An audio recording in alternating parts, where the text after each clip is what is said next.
Alors, je commence en 1981, à l'époque, et d'ailleurs, un peu un drôle de commencement, parce que je commence pendant que j'étais en entrevue avec le directeur. Il y a un sit-in des employés qui se fait à la porte du directeur. Alors, le directeur n'est pas capable avec moi de compléter vraiment son entrevue. Il s'en excuse. Ça arrive pas souvent. Évidemment, à l'époque, j'étais aussi militant étudiant. J'avais été président de l'association étudiante du Cégep de Rosemont, qui avait fait un certain nombre de luttes à l'époque, d'occupation. Alors, évidemment, c'est pas quelque chose qui m'impressionnait, mais qui était même drôle, parce qu'il s'en excusait. Puis écoutez, ayez pas peur, ayez pas crainte, vous allez pouvoir venir travailler ici. C'est pas comme ça que ça se passe tout le temps. Alors, évidemment, il y avait des sueurs. Il savait plus où donner de la tête. Alors, il m'a fait à l'entrevue en me disant « Je t'ai engagé. » Et en tout cas. Alors, j'ai commencé avec un sit-in des employés à la porte du directeur qui m'a engagé à l'époque en 81. Moins d'un an plus tard, toujours dans l'année 81, l'employeur procède à une réorganisation importante des services à l'hôpital Rivière-des-Prairies. Et à l'époque, le président du syndicat, qui était Gilles Mathieu, qui est devenu par ailleurs, par la suite, conseiller syndical, Gilles me demande, je m'intègre au syndicat, je deviens délégué des ateliers où je travaille, et on me demande de prendre le rôle de directeur de grève. On fait à l'époque, en 81, une grève illégale de 16 jours. Extrêmement importante parce qu'elle avait un impact sur la réorganisation des services. C'était une grève illégale dans un milieu psychiatrique. Et qui dit milieu psychiatrique dit organisation de la grève de façon bien faite, hein, parce que là, on parle d'une clientèle psychiatrique, une clientèle qu'il faut surveiller régulièrement. Alors évidemment, nous, nos lignes de piquetage ne servaient pas simplement à empêcher les gens d'entrer, mais également empêcher les jeunes de sortir. Alors évidemment, ça a été une grève victorieuse. Évidemment, on a eu le droit à l'assaut de l'anti-émeute à l'époque sur les lignes de piquetage. On en a gardé quelques douloureux souvenirs, mais c'est comme ça que, disons, que ma vie syndicale au SCFP a commencé. De fil en aiguille, je suis devenu vice-président du syndicat à l'hôpital. Et par la suite, président du syndicat des employés de l'hôpital Rivière-des-Prairies. 1985, présidence des affaires sociales, rôle politique au SCFP, mais également, à l'époque, une préoccupation dans le secteur de la santé et des services sociaux sur l'organisation syndicale dans le secteur. Le SCFP représente à peu près 15 000 membres. D'autres organisations syndicales qui sont beaucoup plus grosses dans ce secteur-là. Et disons que l'importance dans les périodes ouvertes du secteur public d'être plus actif, d'être plus proactif. Ce qui fait qu'en 1988, si ma mémoire est fidèle, il y a une campagne d'organisation qui a commencé ici à Québec. À l'époque, je suis à Montréal. Il y a une campagne organisée à l'hôpital Laval. L'hôpital Laval est à la CSN depuis le tout début des années 60, quand la syndicalisation s'est effectuée dans les hôpitaux au Québec. Et une campagne qui va bien, mais tout à coup, la campagne va pas très bien. Elle avait monté rapidement, elle redescend aussi rapidement. Et c'est André Valiquette, qui à l'époque, à Québec, joue un certain rôle dans cette campagne-là. Que je viens rejoindre, et là, je m'implique dans la campagne de l'hôpital Laval, qui donnera lieu à 700 nouveaux membres à l'époque, qui étaient à la CSN pendant des années, et qu'on va gagner là, par plusieurs péripéties là, qui seraient probablement trop longs d'énumérer. Alors, c'est comme ça. J'ai fait ça avec également ce qui s'appelait le centre J.H. Charbonneau à Montréal, campagne également d'organisation. Et tout ça, je l'ai fait comme président du secteur à l'époque et non pas comme conseiller syndical. Alors, cette passion-là, je l'avais pour développer le secteur. Je me disais, un secteur plus fort, c'est un secteur qui a un meilleur rapport de force pour la négociation et une amélioration considérable pour les membres et leurs conditions de travail.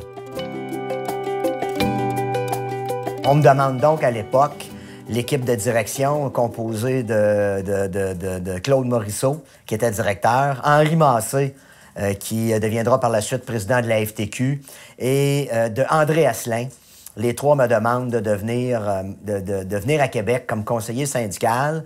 Ce qu'il faut savoir, c'est qu'à l'époque de fin des années 80, c'est-à-dire en 1990 pour être plus exact, le confrère Maurice Gaulin, qui était l'organisateur du SCFP dans l'Est du Québec, prenait sa retraite, quittait et qu'un poste de conseiller syndical à Québec à l'organisation était ouvert. Donc, c'est en juillet 1990 qu'on fait la demande. Je refuse au début parce que j'étais un militant, j'avais un rôle actif dans les instances du SCFP pour finalement accepter quand je me dis, bon, j'ai à cœur l'organisation du SCFP. Cette organisation-là a cru et doit continuer à croître. Et peut-être que je suis en mesure d'y contribuer grandement. Et c'est en janvier 91 que je suis engagé comme conseiller syndical pour le service de l'organisation, particulièrement responsable de l'Est du Québec. Remplacer Maurice Gaulin, c'était effectivement chausser des grandes chaussures. Maurice était celui qui disait la vie est à l'ouvrier qui se lève tôt. Maurice, évidemment, qui provenait un peu de ces jeunesses ouvrières, catholiques ou chrétiennes, j'ai plus de mémoire le nom exact, mais c'est un passionné. C'est un passionné qui se levait tôt, qui pouvait aller haranguer dans des milieux non syndiqués et exprimer toute l'importance du combat que les travailleuses et les travailleurs devaient mener et menaient et les conduisaient là, à chaque occasion vers cette volonté importante du droit d'association. Alors évidemment, quand j'arrivais ici, j'arrivais pour remplacer un pionnier. À Québec, Télévision 4 saisons n'était pas syndiquée. Et personne n'avait réussi à syndiquer parce que le style de gestion un peu paternaliste qu'il y avait à l'époque laissait croire aux gens qu'ils étaient mieux et qu'ils pourraient avoir leur sort amélioré tout en demeurant non syndiqués, malgré qu'au Québec, les grandes entreprises de communication l'étaient tous. Et elle me fatiguait pour une chose, c'est qu'elle était de biais. La télévision CFAP TV était de biais avec ma fenêtre dans mon bureau. Et à chaque fois que j'arrivais le matin, je regardais la boîte puis je me disais un jour, je vais réussir à syndiquer cette boîte-là. Alors, ça a été un exercice fastidieux mais extraordinaire qui a donné lieu à la fois à des procédures juridiques, mais également à un travail d'organisation de longue haleine. Et disons que c'est une campagne là, où on se dit, j'avais un objectif.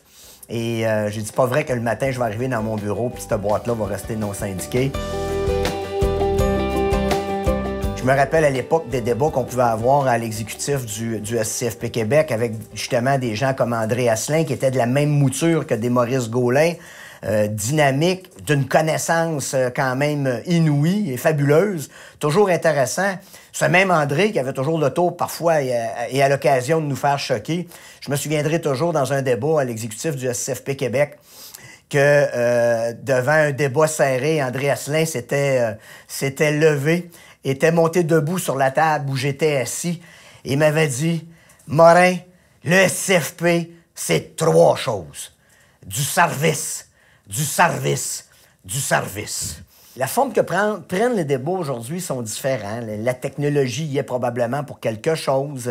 Il n'existait pas à l'époque des moyens. On ne s'écrivait pas des textos, on ne s'envoyait pas des courriels, on n'avait pas le temps de tout filtrer avant.